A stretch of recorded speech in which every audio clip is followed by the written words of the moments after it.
In the beginning, God created the heavens and the earth. Now the earth was formless and empty. Darkness was over the surface of the deep, and the Spirit of God was hovering over the waters. And God said, "Let there be light," and there was light. God saw that the light was good, and he separated the light from the darkness. God called the light day, and the darkness he called night. And there was evening, and there was morning, the first day.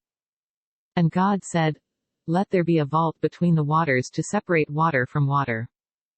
So God made the vault and separated the water under the vault from the water above it. And it was so. God called the vault sky. And there was evening, and there was morning, the second day. And God said, "Let the water under the sky be gathered to one place, and let dry ground appear." And it was so. God called the dry ground land, and the gathered waters he called seas. And God saw that it was good. Then God said, "Let the land produce vegetation, seed-bearing plants, and trees on the land that bear fruit with seed in it, according to their various kinds." And it was so. The land produced vegetation, plants bearing seed, according to their kinds, and trees bearing fruit with seed in it, according to their kinds. And God saw that it was good. And there was evening, and there was morning, the third day. And God said, "Let there be lights in the vault of the sky, to separate the day from the night, and let them serve as signs to mark sacred times, and days and years, and let them be lights in the vault of the sky, to give light on the earth." And it was so. God made two great lights, the greater light to govern the day, and the lesser light to govern the night. He also made the stars.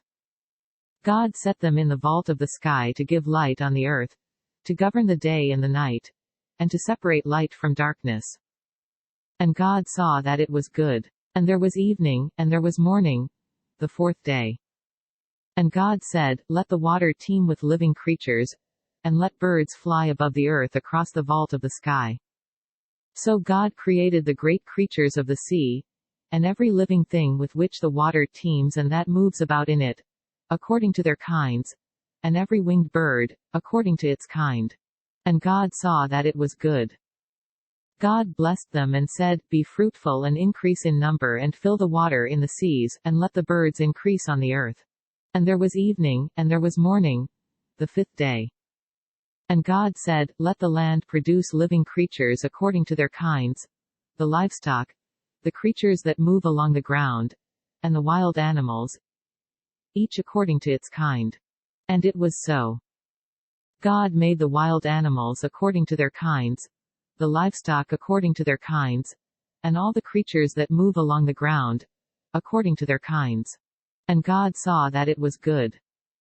Then God said, "Let us make mankind in our image, in our likeness, so that they may rule over the fish in the sea, and the birds in the sky, over the livestock and all the wild animals, and over all the creatures that move along the ground." So God created mankind in his own image, in the image of God he created them, male and female he created them. God blessed them and said to them, "Be fruitful and increase in number. Fill the earth and subdue it. Rule over the fish in the sea, and the birds in the sky, and over every living creature that moves on the ground." Then God said, "I give you every seed-bearing plant on the face of the whole earth, and every tree that has fruit with seed in it. They will be yours for food.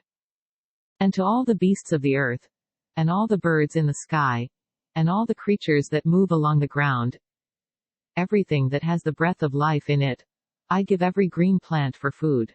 And it was so. God saw all that he had made, and it was very good. And there was evening, and there was morning, the sixth day.